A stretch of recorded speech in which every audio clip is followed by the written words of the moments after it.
जमाना आया है नरेंद्र मोदी जी का, एनडीए का, बीजेपी का। तो बीजेपी का सामना करना ये कांग्रेस पार्टी के लिए बिल्कुल संभव नहीं है। तो मेरा भाईंदर में भी रिपब्लिकन पार्टी को साथ में रखना होगा। कुछ सीटें आरपीआई को देकर आरपीआई को सत्ता में भागीदारी मिलनी चाहिए। नमस्कार आदाब, आप देख रहे हैं ऑन रिकॉर्ड मीरा भाईंदर। आज बुद्ध पूर्णिमा है और इस मौके पर मीरा भाईंदर महानगर पालिका द्वारा मीरा भाईंदर शहर वासियों के लिए बौद्ध विहार समर्पित कर रही है, जिसके उद्घाटन के लिए केंद्रीय मंत्री रामदास अठौली जी मीरा भाईंदर शहर में आए हैं। हम उनसे कुछ सवाल के जवाब जानना चाहेंगे। सर, आज जो प्रोग्राम हो रहा है इस बारे में थोड़ी जानकारी दीजिए। तो मतलब यहाँ जो एक बुद्ध विहार है, ये बुद्ध विहार मतलब महानगर पालिका की तरफ से बनाया है। वह एक मेडिटेशन सेंटर भी है और गौतम बुद्ध की जयंती भी आज है। तो शांति का संदेश देने वाला ये आज का दिन है और इसीलिए आज मेरा भाईंदर महानगर पालिका ने बुद्ध विहार का जो लोकार्पण सोहला है, उसके साथ साथ मेडिटेशन सेंटर का उद्घाटन है और भी कई डेवलपमेंट के उद्घाटन आज यहाँ रखे हैं। और यहाँ मतलब देवेंद्र फडणवीस जी और भी सभी नेता इधर आ रहे हैं। तो मुझे लगता है कि एक अच्छा पहल मतलब मेरा भाईंदर महानगर पालिका का है।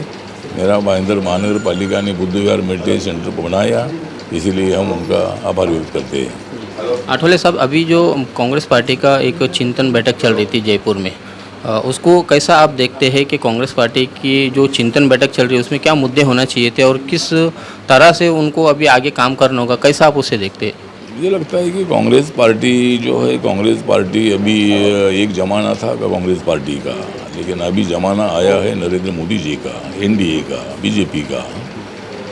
तो बीजेपी का सामना करना ये कांग्रेस पार्टी के लिए बिल्कुल संभव नहीं है। राहुल गांधी कितनी भी कोशिश करे, लेकिन बीजेपी और नरेंद्र मोदी जी का नेतृत्व सब देश के लोगों ने स्वीकारा है और बीजेपी को, एनडीए को भारी सफलता मिल रही है। 5 राज्यों में से 4 राज्यों में मतलब बीजेपी ने अपनी सत्ता बनाई है और 2024 में जो लोकसभा का चुनाव होगा उसमें बीजेपी और एनडीए को 400 से ज़्यादा सीटें मिलेगी और माननीय नरेंद्र मोदी जी और एक बार, तीसरी बार देश के प्रधानमंत्री बनेगी। अठौले साहब, आपका हाल ही में एक बयान आया था कि आप प्रकाश अंबेडकर जी जो है उनके साथ में मिलकर काम करेंगे या उनके नेतृत्व में काम करेंगे, वो थोड़ा सा खुलकर बताइए। नहीं, मुझे लगता है कि सभी हमारे दलित लोगों की इच्छा ये है कि सभी रिपब्लिकन पार्टी के नेता, बाबा साहब को मानने वाले नेता एक साथ आए। प्रकाश अंबेडकर जी हमारे लिए सीनियर भी है, अनुभवी नेता भी है और अगर हम सब लोग एक साथ आते हैं तो उनके नेतृत्व में काम करने की मेरी भूमिका रहेगी और हम सब लोग मिलकर अगर हम आगे बढ़ते हैं तो दलितों की एक बड़ी ताकत महाराष्ट्र में खड़ी हो सकती है। इसके लिए मैंने बोला है कि भाई प्रकाश अंबेडकर जी के नेतृत्व में काम करने की मेरी तैयारी है।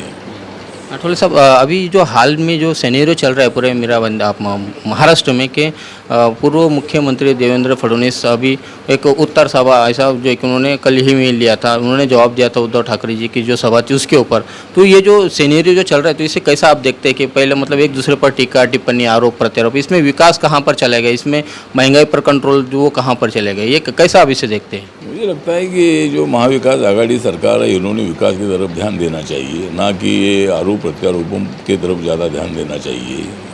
माननीय उद्धव ठाकरे जी महाराष्ट्र के मुख्यमंत्री बन गए हैं, उनकी जिम्मेदारी ये है कि वह महाराष्ट्र की जनता का विकास हो, महाराष्ट्र का विकास हो।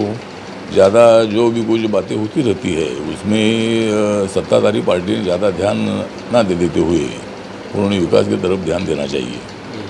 सर, एक आखिरी सवाल का जवाब दे दीजिएगा कि अभी हाल ही में कुछ महीने बचे हैं मेरा भाईंदर महानगर पालिका के चुनाव के। 2017 में भारतीय जनता पार्टी ने अलायंस किया था आरपीआई के साथ में, लेकिन उन्हें कुछ सीटें नहीं दी गई थी। अब इस मर्तबा 2022 के जो चुनाव आएंगे तो आप लोग क्या अपेक्षा रखते हैं बीजेपी से इस शहर के लिए? एक हम कोशिश करें 3-4 सीटें अगर आरपीआई के लिए मिलती है तो उसका फ़ायदा बीजेपी को भी होगा, क्योंकि यहाँ दलित जनता की संख्या बहुत अच्छी है और बीजेपी का साथ देने की जिम्मेदारी आरपीआई की है। मैं एनडीए का एक मेंबर भी हूँ और मेरी पार्टी नरेंद्र मोदी जी के नेतृत्व में बीजेपी के साथ है।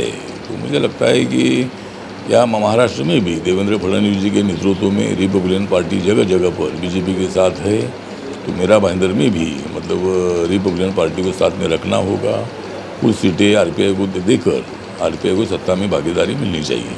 धन्यवाद हमसे बात करने के लिए। यह है केंद्रीय मंत्री रामदास जी आठवले। इन्होंने बताया है कि आने वाले जो मीरा भाईंदर महानगर पालिका के चुनाव हैं उस चुनाव में भी आरपीआई को 3-4 सीटों की उन्होंने उम्मीद रखी है कि उन्हें भी मिलना चाहिए, क्योंकि केंद्र में भी बीजेपी के साथ में वो लोग काम कर रहे हैं। अब ये तो आने वाले समय में ही पता चलेगा कि आगामी चुनाव में भारतीय जनता पार्टी कितनी सीटें उन्हें देती है आरपीआई को। आप देख रहे हैं कैमरामैन आरिफ कुरैशी और साबिर शेख के साथ ऑन रिकॉर्ड मीरा भाईंदर। धन्यवाद।